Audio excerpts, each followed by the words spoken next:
Ya dan halo guys, welcome back to BCT Official Channel. Di video kali ini kita akan membacakan alur cerita film horor yang berjudul Sabrina. Film ini dirilis pada tahun 2018. Film ini menceritakan tentang sebuah keluarga yang diteror oleh titisan anak iblis yang bersemayam di sebuah boneka. Akankah mereka berhasil mengusirnya? Kalian penasaran kan sama alur cerita filmnya? Sebelum lanjut, angka baiknya kalian tekan like, comment, share, and subscribe tentunya. Dan jangan lupa loncengnya guys, agar kalian tidak ketinggalan notifikasi dari channel ini. Gak suka baca, tetap saja ke alur filmnya. Cekicrot. Di awal film ada seorang pria yang terlihat sangat terburu-buru dan terlihat istrinya tersudut. Tersudut. Apa tersudut anjir? Salah guys. Baru awal cok. Dan terlihat istrinya tersebut yang bernama Andini telah dirasuki sosok yang sangat mengerikan yang membuat dia menempel di luar dinding rumah. Udah kayak Spiderman aja ya guys. Oke, scene berpindah kepada seorang wanita yang bernama Laras. Dia ini adalah seorang paranormal. Beberapa saat kemudian dia mendapatkan panggilan dari rekan paranormalnya yang bernama Renal. Dia pun meminta Laras untuk membantunya menangani kasus yang terjadi pada awal film tadi. Dan mereka pun langsung OTW ke tempat kejadian. Setelah sampai, Laras pun melarang keras bagi siapapun yang ingin masuk ke ruangan tersebut. Dan film pun dimulai. Scene berpindah di sebuah acara pernikahan antara Meira dan juga Aiden. Aiden ini adalah pemilik dari perusahaan boneka yang sukses di zamannya. Dan produk unggulannya yang laris di pasaran yaitu boneka Sabrina. Dia juga membuat boneka Sabrina versi baru yang dibuat spesial untuk istrinya sebagai tanda cinta Aiden kepada Meira. Namun kebahagiaan mereka berdua belum lengkap dikarenakan Panya sebagai anak angkat mereka sekaligus keponakan dari Aiden ini. Bisa kita lihat Panya masih belum merelakan kepergian bundanya yang bernama Andini. Di saat Panya di sekolah, dia melihat kawannya yang bernama Dito yang sedang memainkan suatu permainan, yaitu permainan pensil alis. Ngapain mainnya permainan pensil alis bangke? Coy, itu kayak permainan ini loh, tanya jawab gitu loh, bukan pensil alis coy. Oh iya, gue ingat itu permainan pensil Charlie bang. Nah Maksudnya. itu Charlie coy, bukan pensil alis. Permainan ini adalah sebuah permainan pemanggilan arwah dari orang yang sudah mati. Dengan permainan ini, mereka bisa bertanya apapun kepada arwah yang mereka panggil.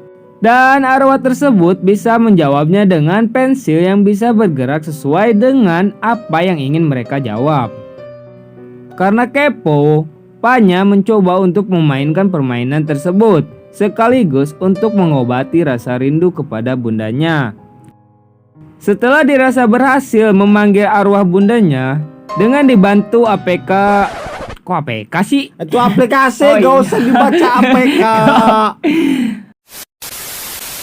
Dengan dibantu aplikasi pendeteksi entitas, bisa dibilang aplikasi ini tuh bisa mendeteksi arwah yang tadi Panya panggil ya. Setelah berkeliling rumah, pada akhirnya Panya menemukan entitas tersebut. Dan setelah didekati, ternyata itu adalah Meira. Dia sangat kaget dengan kedatangan Panya secara tiba-tiba. Dikarenakan Panya tidak bisa tidur, Meira pun memberikan boneka Sabrina kepadanya. Terlihat Panya sangat senang menerima boneka tersebut. Dengan ditemani boneka Sabrina, kini dia pun bisa tidur dengan nyenyak.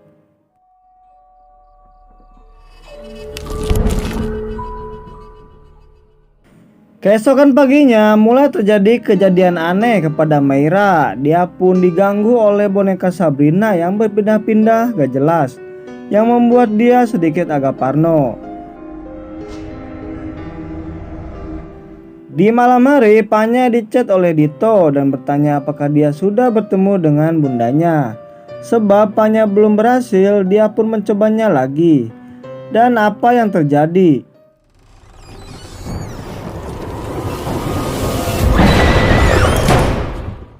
Panya ditarik oleh sosok yang misterius. Dengan refleks Aiden mendengar teriakan Panya dan langsung mencarinya. Setelah ditemukan, Aiden menyarankan Panya untuk tidak terlalu banyak main iPad dan kemudian mengambil iPad tersebut. Di saat semuanya sudah tertidur, dengan nakalnya Panya mengambil iPad-nya kembali dan mencobanya sekali lagi. Pada akhirnya dia pun bertemu dengan sosok bundanya. Dikarenakan malam sudah semakin larut, bundanya tersebut menemani Panya untuk segera tidur. Di saat Myra dan juga Aiden sedang sarapan pagi, Myra mendengar Panya sedang bermain di atas loteng rumah. Namun setelah dicek tidak ada siapa-siapa. Terlihat boneka Sabrina tiba-tiba ada di belakangnya dan sedang memperhatikan Myra. Terdengar suara misterius dari arah belakang. Setelah dicek ternyata itu adalah Panya. Dia pun mengakui bahwa dia itu sedang bermain dengan bundanya. Sontak Myra pun kaget dengan apa yang dibilang Panya. Dikarenakan Myra prihatin dengan keadaan Panya yang belum bisa move on dari bundanya, dia pun menceramahi Panya agar dia bisa dengan ikhlas merelakan bundanya tersebut. Dirasa mereka berdua sibuk kerja hingga membuat Panya kesepian. Mereka pun berencana untuk pergi liburan bersama. Mereka pun sangat bergembira bisa liburan bersama. Terlihat Aiden sedang menggali sebuah lubang untuk Panya dan juga Myra yang sedang mengumpulkan kerang ajaib. Dan benar-benar sangat ajaib. Kerang yang dikumpulkan Myra tiba-tiba kosong dan ternyata itu adalah ulah dari bundanya Panya. Beberapa saat kemudian, secara tiba-tiba, Myra ditarik oleh sosok misterius ke dalam lubang yang dibuat Aiden tadi, hingga membuat dia terkubur hidup-hidup. Aiden pun mendengar teriakan Myra dan bergegas menolongnya. Myra pun sangat shock dengan kejadian tersebut. Malam pun tiba. Di saat Myra sedang memegang sebuah kalung yang gue gak tahu itu kalung apaan. Tiba-tiba ada yang mengetuk pintu kamar. Karena penasaran, Myra pun mengikuti arah suara tersebut dan terlihat sosok yang sedang bermain piano. Myra pun mengetahui sosok itu adalah Andini. Namun sosok itu mempunyai dua wajah yang sangat mengerikan. Myra pun langsung kocar-kacir sebab sosok tersebut mengejarnya. Setelah dia berhasil bersembunyi di sebuah gudang, ternyata sosok itu sudah ada di dalam. Aiden pun mendengar teriakan Myra dan langsung menghampirinya. Bukan hanya itu, sosok tersebut malah menyerang mereka berdua. Mereka pun lari-larian udah kayak dikejar utang. Hingga pada akhirnya sosok tersebut pergi dengan bantuan dari kalung yang Myra bawa. Dan ternyata kalung tersebut dia dapat dari Laras sebab mereka berdua sudah lama berteman baik. Myra dan Aiden pun langsung OTW ke Bandung untuk meminta bantuan dari sahabatnya tersebut. Dan info yang tidak begitu penting, bahwa Laras itu sudah menikah dengan Renal. Itu loh yang di awal film. Mereka berdua pun menceritakan semua yang terjadi kepada mereka. Dikarenakan kasus ini cukup serius, Laras dan juga Renal pun langsung OTW ke tempatnya Myra dan juga Aiden. Setelah sampai, mereka berdua pun bertemu dengan Panya dan menanyakan siapa yang dia panggil. Laras dan juga Renal pun agak sedikit kaget setelah Panya memberitahukan bahwa bundanya yang bernama Andini lah yang dia panggil. Laras pun langsung mengajak Panya untuk bermain pensil Charlie untuk memastikan bahwa benar sosok yang dia panggil itu adalah Andini. Pertanyaan demi pertanyaan pun diberikan oleh Panya dan semua jawabannya tersebut dijawab dengan benar. Demi kesejahteraan bersama, Panya pun disuruh untuk bermain di kamar saja. Laras pun berusaha berkomunikasi lagi dengan sosok tersebut, namun sama sekali tidak ada respon. Dan ternyata sosok tersebut berada di dalam kamarnya Panya yang sedang bermain dengan pembantunya yang bisa kita sebut Bija. Seketika kejadian tragis pun terjadi. Di saat mati lampu, sosok tersebut merasuki tubuh Panya. Dan Bija pun jadi korban pertama sosok tersebut. Bukan hanya itu, sosok tersebut langsung menikam Laras dari arah belakang. hingga menyebabkan Laras mengalami luka yang cukup serius. Mereka pun berusaha untuk mengeluarkan sosok tersebut dari badannya Panya dengan bacaan-bacaan yang gak bisa gue sebut karena kepanjangan. Pada akhirnya Panya terbebas dari sosok tersebut. Namun tak butuh waktu lama sosok tersebut mewujudkan sosok aslinya. Seketika Laras pun langsung mengetahui sosok tersebut itu adalah Bagia. Disebabkan situasi yang tidak memungkinkan, nanti kita bahas Bagia itu siapa ya. Dengan kekuatannya, Bagia pun mengobrak-abrik tempat tersebut. Di sela-sela itu sempat-sempatnya Panya menginginkan boneka Sabrinanya dibawa keluar juga. Di saat Aiden dan juga Renat akan mengambil boneka tersebut, dia melihat Bija yang terbaring tak sadarkan diri. Dikarenakan Bija itu masih hidup, Aiden pun membawanya juga. Sungguh beban keluarga yang sesungguhnya ya adik-adik. Hingga pada akhirnya Bagia berhasil dikurung di tempat tersebut. Mereka pun bergegas membawa Bija dan juga Laras ke rumah sakit agar segera diberi perawatan medis. Ketika di rumah sakit, Renald dan juga Laras menceritakan sosok yang mereka hadapi itu bukan sosok biasa, melainkan anak iblis yang menyamar sebagai Andini. Agar lebih jelas lagi, mereka pun melakukan telepati kepada Meira dan juga Aiden. Terlihat scene flashback 1 tahun lalu di mana waktu itu Laras dan juga Renat sedang menghadapi sosok Bagia, salah satu anak iblis dari alam jin. Jelas sosok tersebut bukan lawan yang kaleng-kaleng. Ternyata dia juga bisa meniru suara Andini hingga membuat suaminya yang bernama Arka itu masuk ke dalam ruangan. Hingga membuat dia apa sih? Hingga membuat dia harus terbunuh oleh sosok tersebut. Terlihat mereka berdua sangat kewalahan untuk melawannya. Namun dengan kalung sakti yang terdapat unsur bambu kuning muda yang dilapisi daun kelor itu bisa mengalahkan sosok Bagia.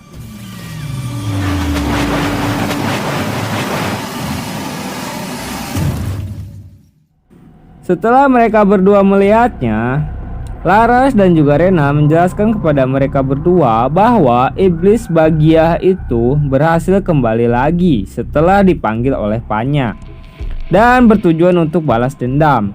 Dikarenakan dulu Laras dan juga Rena telah menggagalkan rencananya untuk menguasai tubuh manusia. Iblis Bagia ini sangat cerdik. Sampai-sampai pada awalnya Laras sekalipun tidak menyadari bahwa yang mereka hadapi itu adalah sosok dirinya. Rena pun menyarankan kepada mereka untuk mencari tempat tinggal baru dan jangan kembali ke rumah tersebut. Sesudah pertemuannya dengan iblis Bagia pada waktu itu, Rena pun sudah mempersiapkan semuanya. Dan dia berhasil menemukan sebuah pusaka yang disembunyikan oleh iblis yang dimana itu bisa mengalahkannya. Kita sebut saja golok penghancur iblis. Gak ada yang lebih bagus aja namanya. Yaudah, golok Samsudin. PA. Yaudah, lanjut.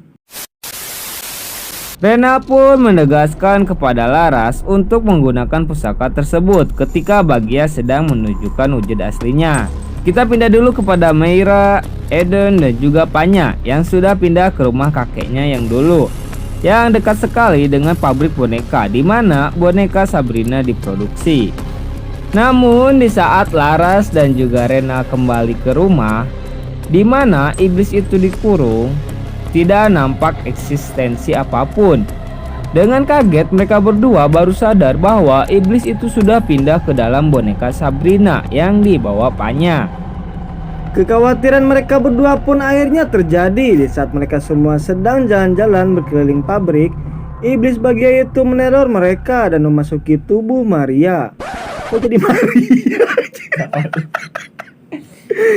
Merah, sorry.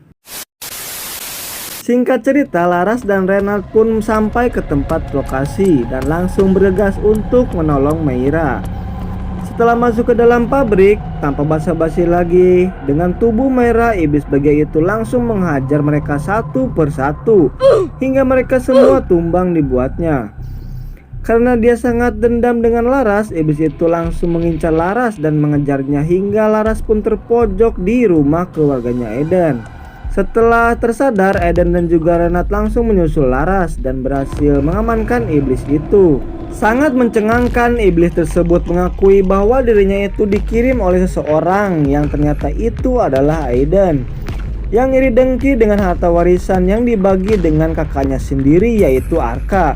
Yang menjadi tumbal dari penyajian tersebut adalah istrinya Arka, yaitu Andini. Kini terungkap sudah siapa dalang dari semua yang telah terjadi, hingga pada akhirnya iblis itu berhasil keluar dari tubuh Meira dan malah masuk ke dalam tubuh Aiden. Iblis itu pun berulah lagi, namun Laras berhasil menahannya. Dengan mendia boneka Sabrina, mereka pun berhasil menghancurkan iblis itu bersamaan dengan boneka Sabrina.